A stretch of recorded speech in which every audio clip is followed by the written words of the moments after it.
Hello, welcome to my channel, another Bibliophile Reads. My name is Greg, and today I'm going to do a tag.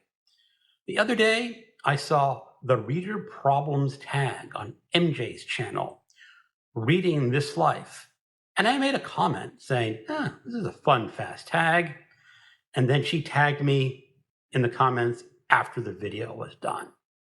I'll go ahead and do it because this is a pretty easy tag, I think. And there are 11 prompts. Number 1, you have 20,000 books on your TBR. How in the world do you decide what to read next? Go out and buy a few new books and then pick one sort of at random from the 20,000, maybe fitting to a theme, maybe fitting to an event. Who knows? Number 2, you're halfway through a book and you're just not loving it. Do you quit or are you committed? D, N, F. If a book isn't working for me, it's not working for me. I'm going to stop reading. Unless it's for like the book 2 prize. And then I will have to soldier through. Maybe speed read and skim if it's a really bad book that I'm not loving at all. We won't mention that book's title in this video. Number 3, the end of the year is coming and you're so close, but so far away on your Goodreads challenge. Do you catch up and how?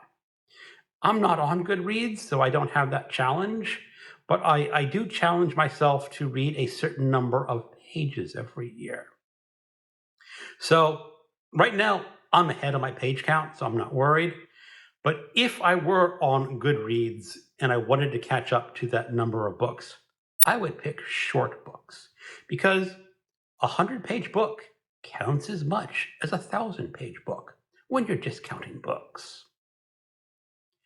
Number 4, the covers of a series you love do not match. How do you cope? You know, I will probably just let it slide.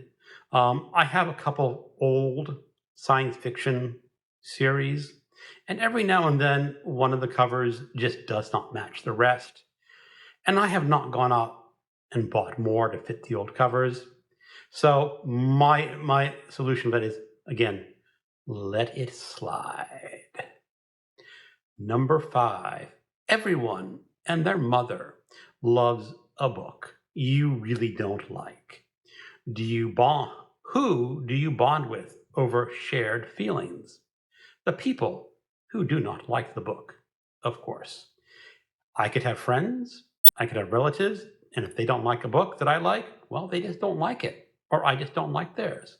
No harm, no foul. Number 6, you're reading a book and you're about to start cry in public. How do you feel? Nervous, very nervous.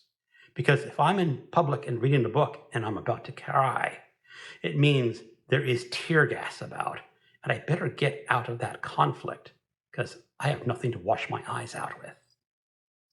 Number 7, a sequel of a book you loved just came out, but you've forgotten a lot from the prior novel.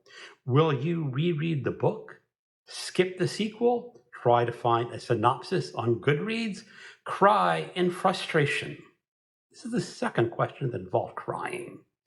I'm willing to bet a box of donuts a woman wrote these questions.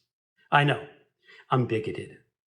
I would probably reread, maybe switch it out. If I had read a audiobook, maybe switch to the paperback or ebook, or vice versa. It really depends. I could see some cases where you don't have to reread every book in the series. I'm talking like the Edge series by George G. Gilmore. You don't have to read every book in that series. Number 8, you do not want anyone borrowing your books. How do you politely tell them nope when they ask? You say, my book collection is not a lending library, and leave it at that. Number 9, you've picked up and put down 5 books in the last month. How do you get over your reading slump? Read something easy and trashy, like a Killer Crabs book or a naughty Western, something along those lines that you can read at a very high rate of speed with half a brain in your head and not lose an iota of information from the book or story. Number 10, there are so many new books coming out that you're dying to read. How many do you actually buy? I have 2 authors that I will buy books when they come out. Tana French, she is an Irish crime novelist, and William T. Vollmann. He's a literary author and an author of nonfiction books. Those are the only 2 authors that I will automatically buy books on a pre-order when they come out. Because as a general rule, I'm not a new releases kind of reader. I can stew. I can wait. I can see if I actually want to read that new book. So it's really not a problem for me. Number 11, after you've bought the new books you can't wait to get to, how long do they sit on your shelves before you get to them? That can take some time. I rarely read a book after I've bought it. There's usually some time involved. Now, this is a September where I have no reading events. None. I'll have 2 buddy reads, but that's not going to be any problem. So maybe this month I'm going to watch my friends, my booktubers, and if they recommend a good book, I'm going to go out and I'm going to buy it and I'm going to immediately start reading it just to break that tradition. That is my vow for September, to buy a book recommended by a booktuber and immediately start reading it. Let's see how well I get to this vow. And that is all the tags. But I'm going to tag a few people. I'm going to tag Bad is Rad. I'm going to tag Big Hard Books and Classics.